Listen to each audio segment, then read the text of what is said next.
मुजफ्फरपुर में आपने शिवगुरु महोत्सव का आयोजन किया।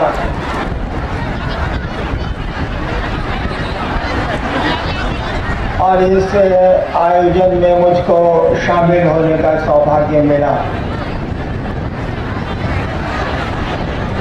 एक बात मैं पहले आपसे कहूं, आप जहां हैं वहीं से बैठ के सुनिए।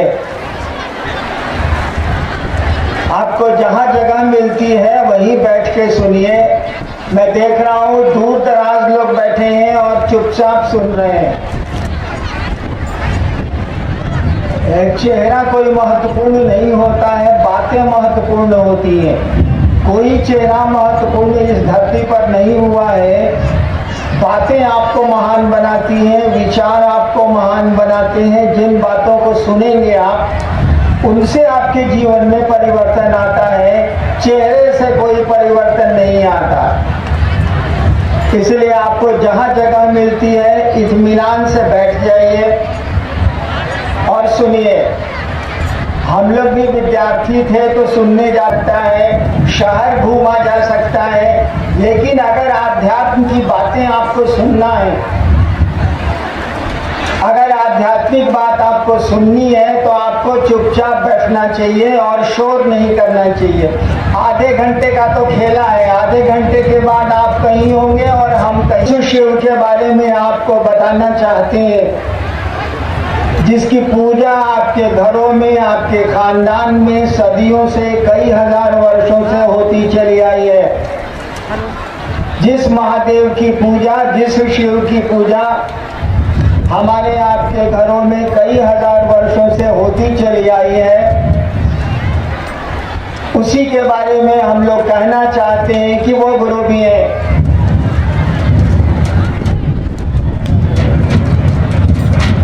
और उस शिव को, उस महादेव को बड़ी आसानी से अपना गुरु बनाया जा सकता है। उस शिव को बड़ी आसानी से, बहुत सहजता से अपना गुरु बनाया जा सकता है। क्योंकि कोई भी संबंध हमारा आपका बनता है हमारे आपके मन से। भाई और बहुत लोग शोर कर रहे हैं, आप लोग ठीक है।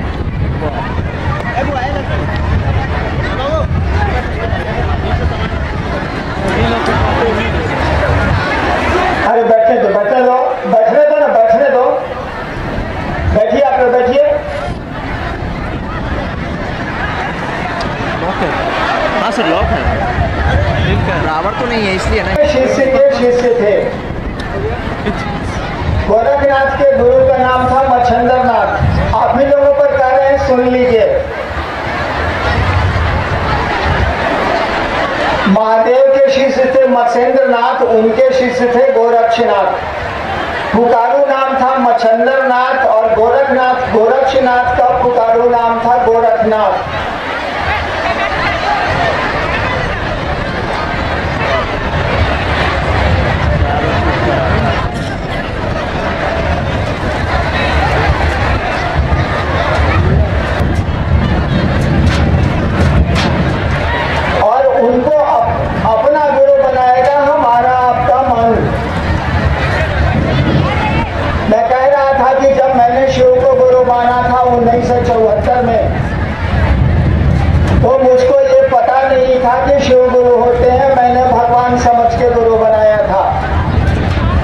मेरे दिमाग में एक बात आई थी कि गुरु भगवान होते हैं तो भगवान गुरु काहे नहीं है। मैंने सोचा था कि गुरु भगवान होते हैं तो भगवान गुरु काहे नहीं है। भगवान, मैंने शिव के बारे में सुना था कि शिव को भगवान कहा जाता है। मैंने शिव को गुरु भगवान समझ के मान लिया। मैं नहीं जानता था कि वो गुरु है। और भगवान समझ के जब मैंने शिव को गुरु माना तो 8 वर्षों तक मैं चुप रहा, किसी को कि मैंने शिव को गुरु बनाया है। इसीलिए कि मुझको खुद ही भरोसा नहीं था, मुझको कोई विश्वास नहीं था, कोई श्रद्धा नहीं थी, कोई भरोसा नहीं था। लेकिन क्या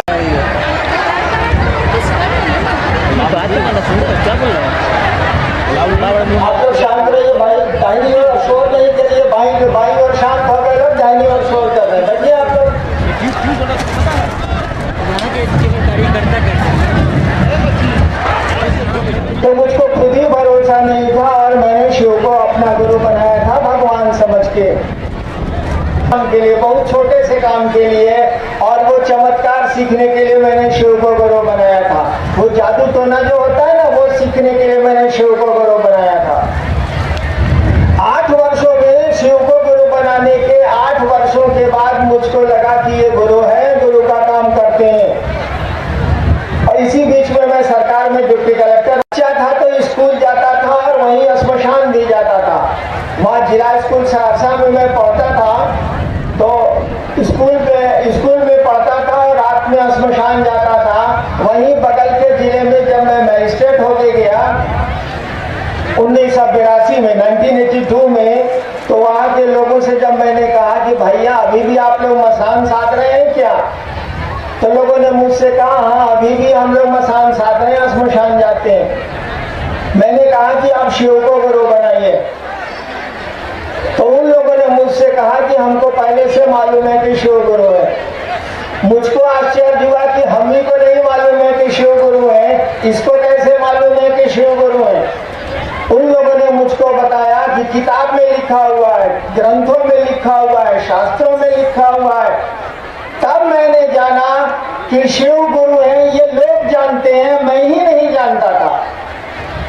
शिव को गुरु मानने के 8 साल के बाद मैंने जाना कि दुनिया जानती है कि शिव गुरु है, और मैंने शिव को गुरु बनाया। मैं ही नहीं जानता था कि शिव गुरु है, मैंने तो भगवान समझ के उनको अपना गुरु बनाया था। और तब मैंने कहना शुरू किया कि उस शिव को अपना गुरु बनाओ।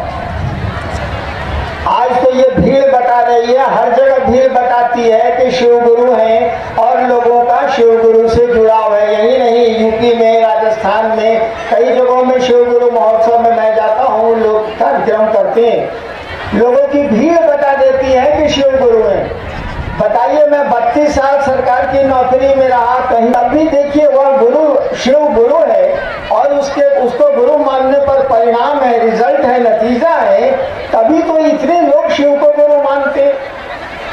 हम लोगों ने तो बहुत प्रयास नहीं किए, हम लोगों ने तो बहुत कोशिश नहीं की, तब भी इतने लोग शिव को गुरु मानते हैं। यह नतीजा बता रहा है, तब वो चलते हैं, तब वो शिव गुरु की चर्चा करते हैं, उनसे दया मांगते हैं, उनको प्रणाम करने की कोशिश करते हैं। ये बात शुरू कैसे हुई, ये सिलसिला शुरू कैसे हुआ? सोचिए, 1974 में मैंने सोचा था कि शिव को गुरु बनाएंगे। 1974 में 36 साल हो गए ना। 1974 में मैंने रात के 2 बजे आरा के गांधी श्मशान में केवल सोचा था कि शिव को गुरु बनाएंगे, भगवान समझ के। मैं तो जानता भी नहीं था कि वो गुरु है। एक आदमी ने सोचा और उस सोच पर वो खड़ा रह गया। आज देखिए कितने लोगों ने शिव को गुरु बनाया है। मैं वही कहता हूं, आप सोच भी नहीं सकते हैं कि शिव आपके गुरु हैं। ये सोचने में आपका क्या लगता है भाई साहब? मैंने सोचा तो आज करोड़ों लोग शिव को गुरु मानते हैं।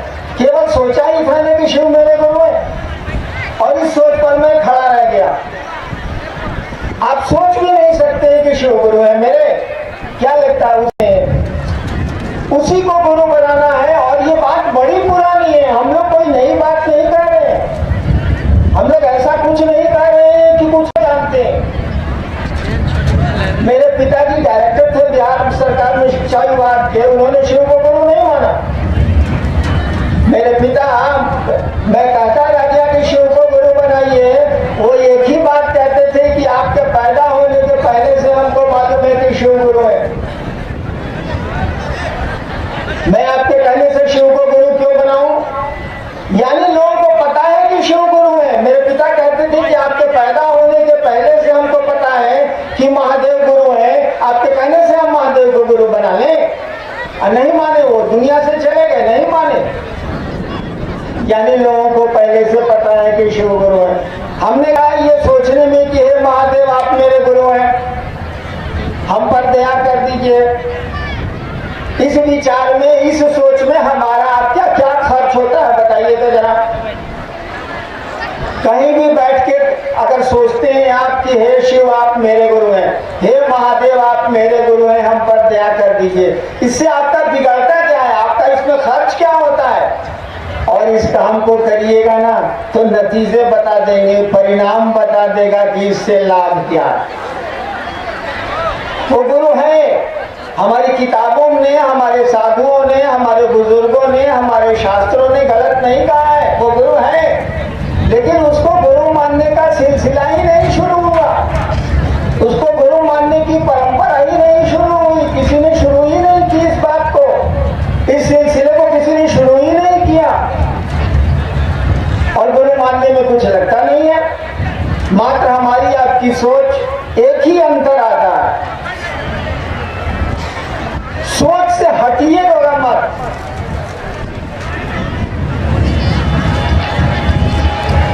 इस विचार से कि हे महादेव आप मेरे गुरु हैं, मुझ पर दया कर दीजिए, इस विचार को छोड़ दीजिएगा तो रिश्ता टूट जाएगा।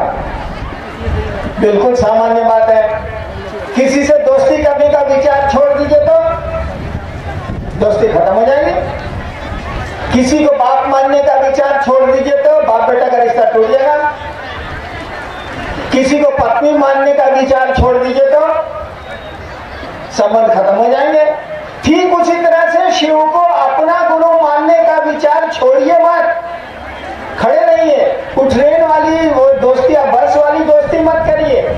ट्रेन में होता है ना, साथ चलते हैं, सामने वाले से खूब रात में दोस्ती हो जाती है। बस में साथ चलते हैं, बगल के में बैठे हुए को सहयात्री से खूब दोस्ती हो जाती है। बस से उतर के साथे चाय पीते हैं, पैसा भी उसके चाय का हम आप दे देते हैं, लेकिन यात्रा खत्म, बस से उतरे दोनों और संबंध भी खत्म।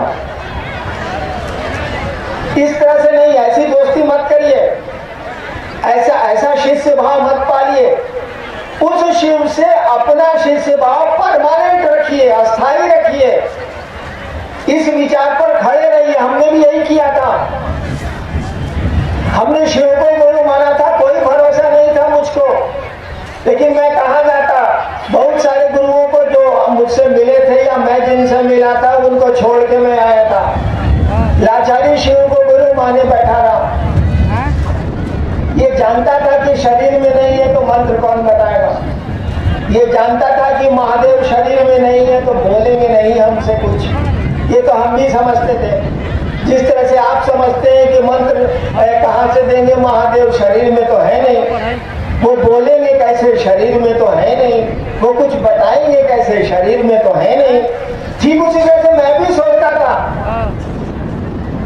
जब मैंने शिव को गुरु माना था 74 में, तो मैं भी यही सोचता था कि शरीर में नहीं है, ये बोलेगा ही नहीं, ये मंत्र कैसे बताएगा, ये आदमी दीक्षा कैसे देगा, भारी फेरा है। और मेरे साथ और दिक्कत थी, मैंने प्रेत देखे थे शिव के रूप में। 2 वर्षों तक प्रेत मुझसे मिलते रहे महादेव के रूप में। मुझको लगता था कि जब प्रेत महादेव का रूप लेते हैं तो पता नहीं महादेव है कि नहीं है, भारी फेरा है। मेरे साथ तो और प्रॉब्लम था, और दिक्कत थी। लेकिन कहा जाते हैं हम, और शिव से बड़ा गुरु खोज के तो मैं नहीं ला सकता था। मैं वहां खड़ा रहा, शिव को गुरु मान के मैं रुका रहा।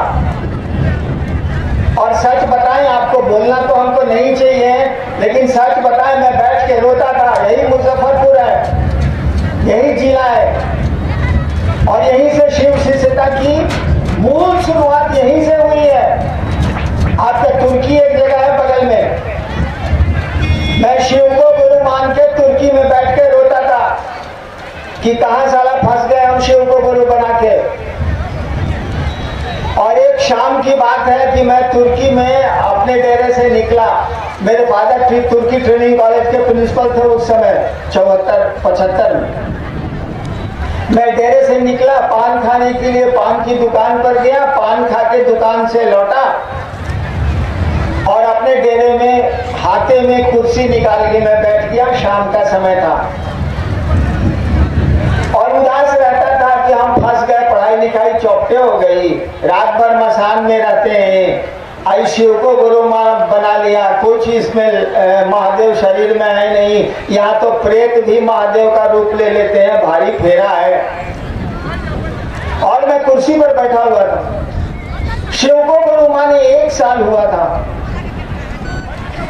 आपकी धरती महान है भैया, मैं इस मुजफ्फरपुर को प्रणाम करता हूँ। वैसे 1 साल मैं यहाँ कॉलेज में पढ़ा भी हूँ 66 में, लेकिन मुझको शिव शिष्यता सोचा था मैंने आरा में शिव को गुरु मानने को, और शुरुआत हुई थी मुजफ्फरपुर में, यही तुर्की ट्रेनिंग कॉलेज का हाथा है ये।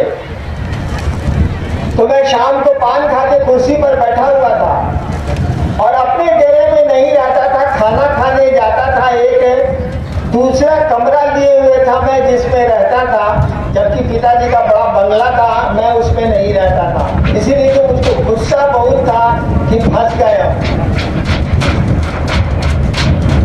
शाम का समय था, जिस कमरे में मैं रहता था उसकी चाबी का गुच्छा मेरे हाथ में था। अब कुर्सी पर बैठा था, कहीं कुछ नहीं था, शांत था। सामने हाजीपुर मुजफ्फरपुर की सड़क है, उस समय पुल नहीं बना था, इसीलिए बहुत कम गाड़ियां उस रोड पर चलती थी। अचानक क्या हुआ कि मेरी सांस पर नमः आया और सांस निकली तो शिवाय उतर गया। सुनिएगा ध्यान से, इसीलिए सुना रहा हूं कि ये मुजफ्फरपुर है और यही मुझको मंत्र की दीक्षा मिली थी। नमः हवा के झोंके से, लोग सुनता है कान से, हम सुने नाक से। सोचिए तो आश्चर्य की बात है कि नहीं। कोई बात आप कान से सुनते हैं, हम सुने नाक से। नाक से गंध ली जाती है ना, लेकिन हमने सुना नाक से, लोग सुनते हैं कान से। पागल की यह लक्षण हो। तो मैं बैठा हुआ था कुर्सी पर, चाबी का गुच्छा मेरे हाथ में था, चुपचाप बैठा था, कहीं कोई एक आदमी नहीं था। मेरी माँ थी, वो आंगन में थी भीतर, मैं बाहर हाथे में कुर्सी पर बैठा हुआ था। सूरज डूबा नहीं था अभी। अचानक हवा का एक झोंका आया और मेरी सांस पे नमक चढ़ाया और शिवाय लेके उतर गया। मुझको लगा कि, और मेरे मुंह से अचानक निकला, मेरे मुंह से अचानक निकला, रे इतने तक खोजत रमी। देखिए, सांस पर नमक चढ़ा, शिवाय उतरा, चाबी का गुच्छा मेरे हाथ में था, कुर्सी पर मैं बैठा था। जैसे सांस पर मंत्र चढ़ा, मेरे लिए सही उत्तर। 74 में गुरु माना, कोई भरोसा महादेव पर नहीं था, कोई विश्वास नहीं था। नमः शिवाय मुझको 75 में यही मुजफ्फरपुर की सुगंधित जमीन है, भूमि है, जहाँ मुझे IPS में बैठा, IPS में आया, फिर डिप्टी कलेक्टर में बैठा, डिप्टी कलेक्टर में।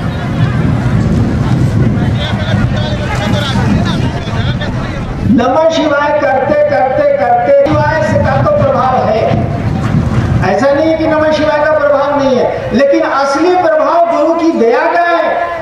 सचमुच का प्रभाव मंत्र तो उसको उसका साथ देते हैं, फॉलो करते हैं। असली परिणाम आपका आपके गुरु से संबंध का है, सानिध्य का। अभी मैं राजस्थान में था, जयपुर में शिव गुरु महोदय होटल में मिलने आए थे लोग। कहा कि सर आशीर्वाद दीजिए कि महादेव के काम। अब 15 मिनट 20 मिनट तक हम रामेश्वर मंडल जी से कहते रहे। हमने मंडल सर से कहा कि सर ये बोला क्या, आखिर ये बोला क्या, ये महादेव में। हमने यही सोचा कि बहुत लोग बिना सोचे समझे के काम आ सके। कितनी बड़ी बात ये बोल गया, तो दूसरा महादेव कहां से खोलने की जरूरत है, ये महादेव है। आज तक तो शिव हम लोग के काम आते रहे हैं, खानदान से आते रहे हैं। ये आदमी यह बोल रहा है कि सर आशीर्वाद दीजिए कि हम लोग शिव के काम आ सके। हम कहा कि साला पागल हो गया क्या, ये बोला कैसे ही बात को। हे महादेव मुझ पर दया करिए कि हम आपके काम आ सके। अगर ये कोई दिल से बोलता है तो साला वह महादेव है, दूसरे महादेव कहाँ खोल रहे हैं भाई साहब। कितनी बड़ी बात बोल गया वो आदमी हमको, मैं आश्चर्यचकित रह गया। अभी जयपुर की घटना आई है, उसने क्या सोच के हमको बोला कि सर। दूसरा हम लोगों ने कहा कि शिव गुरु की चर्चा दूसरों से करिए। ये लोगों को समझाइए, उनको शिव गुरु का शिष्य बनने के लिए प्रेरित करिए। तीसरा हम लोगों ने कहा कि अपने गुरु शिव को प्रणाम करिए, शिव को प्रणाम करने की कोशिश करिए, बोल के करने की जरूरत नहीं है, मन ही मन प्रणाम करिए उसको। ये 3 काम कुछ नहीं है, 3 सूत्र कुछ नहीं है। हमारे आपके विचार कि अमी नटराजर चेला, मैं शिव का शिष्य हूँ, इस विचार पर कायम रखने के 3 साधन हैं, 3 काम हैं जो हमको आपको उस विचार पर खड़ा रखते हैं। तो शिव को गुरु मानने में कुछ नहीं लगता है, कहीं कोई रोक नहीं है, कुछ नहीं है, केवल एक सोच है कि हम महादेव को गुरु माने हैं, शिव मेरे गुरु हैं, हे महादेव आप मेरे गुरु हैं, मुझ पर दया करिए, और तो कुछ में लगता नहीं है। और इसी विचार पर कायम रखने के लिए 3 सूत्र दिए गए हैं, 3 काम दिए गए हैं। दया मांगना है, अपने गुरु की चर्चा करनी है और अपने गुरु को प्रणाम करने की कोशिश करनी है। आइए देखते हैं कुछ सवाल भी आए हैं क्या, तो कोशिश कर। अच्छा, सवाल के जवाब हम देता नहीं, पहले हमारे सवाल के जवाब दे लो। नहीं, अभी थोड़ा देर पहले आप लोग कैसे कर रहे थे?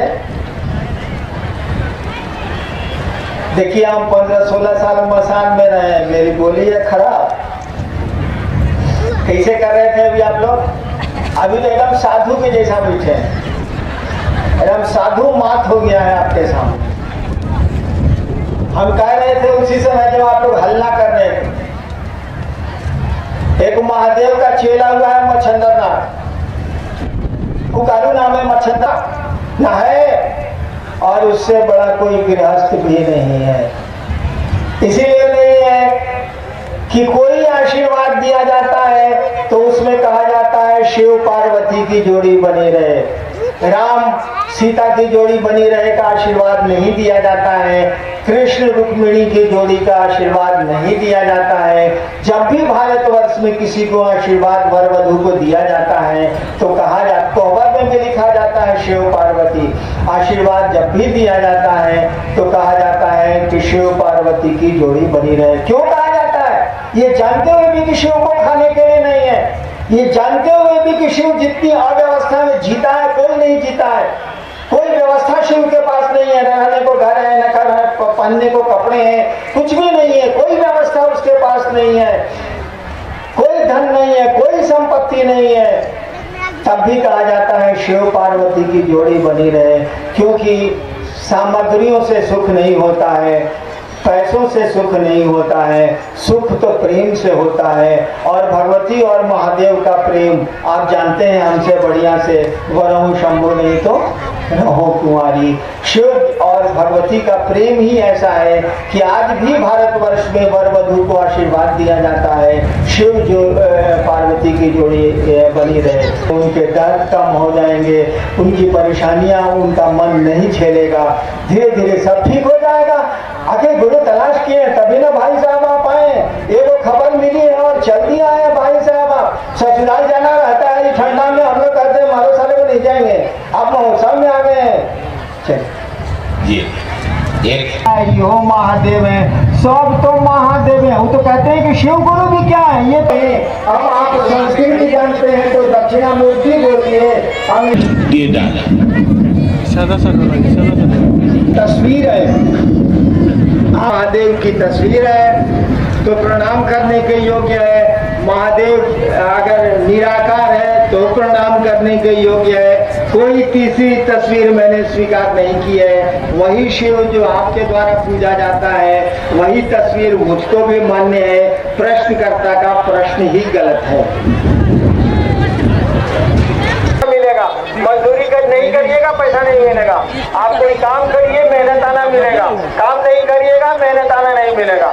कृपा का अर्थ होता है कि हम मेहनत किए हैं, आप हमको मेहनताना देने की कृपा करिए, करे हैं तो मिलेगा आपको। कृपा का शब्द का अर्थ होता है करो और पाओ। दया का मानी होता है कोई काम नहीं किए तो वो चाहिए, दया का मानी होता है कोई काम नहीं किए तब वो चाहिए। कानूनन हार गए हैं हम, तब भी महामहिम राष्ट्रपति से दया मांगेंगे और दया मिलती है। कानूनन हार गए हैं, माननीय सर्वोच्च न्यायालय ने हमको सजा दे दी है, तब भी हम राष्ट्रपति क्या जाएंगे, क्या लेके जाएंगे? दया की मांग लेके जाएंगे। फर्जी अपील लेके जाएंगे। भारतीय सभा आपने बुलाया और मुझको आने का सौभाग्य मिला। बड़ी प्रसन्नता हुई मुजफ्फरपुर आके। ये तो मेरा, बैठिए आप लोग आए। भाई में कहे आ गया भाई, इतना जल्दी भाई में कहे आ जाते हैं आप लोग। ये मुजफ्फरपुर का शिव गुरु महोत्सव, आप आए, परेशानियों में आए, आपको असुविधाएं हुई। मैं